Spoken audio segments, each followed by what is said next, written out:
साया। गांव के किनारे स्थित पुरानी हवेली हमेशा से ही रहस्यमयी मानी जाती थी। गांव वालों के अनुसार वहां रात के समय साया दिखता था। हवेली में कभी कोई लंबे समय तक टिक नहीं पाया। एक दिन शहर से एक युवा पत्रकार विकास उस हवेली के रहस्य को सुझाने के लिए गांव पहुंचा। विकास ने गांव के बुजुर्गों से पूछताछ शुरू की। सबसे बुजुर्ग व्यक्ति रामलाल ने उसे बताया, बेटा, इस हवेली में कभी ठाकुर साहब रहते थे। एक रात उनकी पत्नी की अचानक मौत हो गई और उसी रात से ये साया दिखने लगा। कहते हैं कि ठाकुर साहब की पत्नी की आत्मा अभी भी हवेली में भटक रही है। विकास ने तय किया कि वह एक रात हवेली में रुककर सच्चाई का पता लगाएगा। शाम होते ही वह अपने कैमरे और टॉर्च के साथ हवेली पहुंचा। हवेली में चारों ओर सन्नाटा था और हवेली के अंदर घुसते ही ठंडी हवा का झोंका उसे महसूस हुआ। जैसे जैसे रात बढ़ती गई, विकास ने अजीबोगरीब आवाजें सुननी शुरू की। अचानक उसने देखा कि हवेली के हॉल में एक सफेद साया तेजी से गुजरा। विकास ने अपने कैमरे से तस्वीर खींचने की कोशिश की, लेकिन वह साया गायब हो गया। विकास ने हिम्मत नहीं हारी और साए का पीछा किया।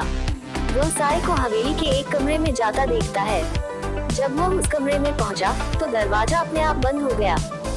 विकास ने घबराते हुए दरवाजा खोलने की कोशिश की, लेकिन दरवाजा नहीं खुला।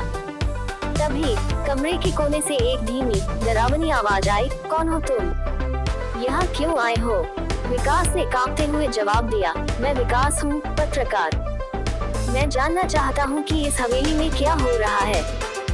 आवाज फिर से आई, यहाँ से चले जाओ, ये जगह तुम्हारे लिए नहीं है। विकास ने अपनी पूरी हिम्मत जुटाकर पूछा, तुम कौन हो?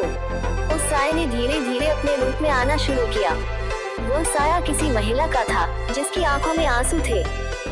उसने कहा, मैं ठाकुर साहब की पत्नी हूँ। मेरी हत्या ठाकुर साहब ने की थी, ताकि वह अपनी प्रेमिका के साथ रह सके। मेरी आत्मा को न्याय नहीं मिला और मैं यहाँ भटक रही हूँ। विकास ने कहा, मैं तुम्हें न्याय दिलवाऊंगा। अगली सुबह विकास ने गांव के मुखिया और पुलिस को सारी बात बताई। पुलिस ने मामले की जांच शुरू की और अंततः साबित कर दिया कि ठाकुर साहब ही अपनी पत्नी की हत्या के जिम्मेदार थे। ठाकुर साहब को गिरफ्तार कर लिया गया। हवेली में फिर कभी साया नहीं दिखा। गांव वालों ने विकास को धन्यवाद दिया और उस दिन से विकास को एक बहादुर पत्रकार के रूप में याद किया जाने लगा।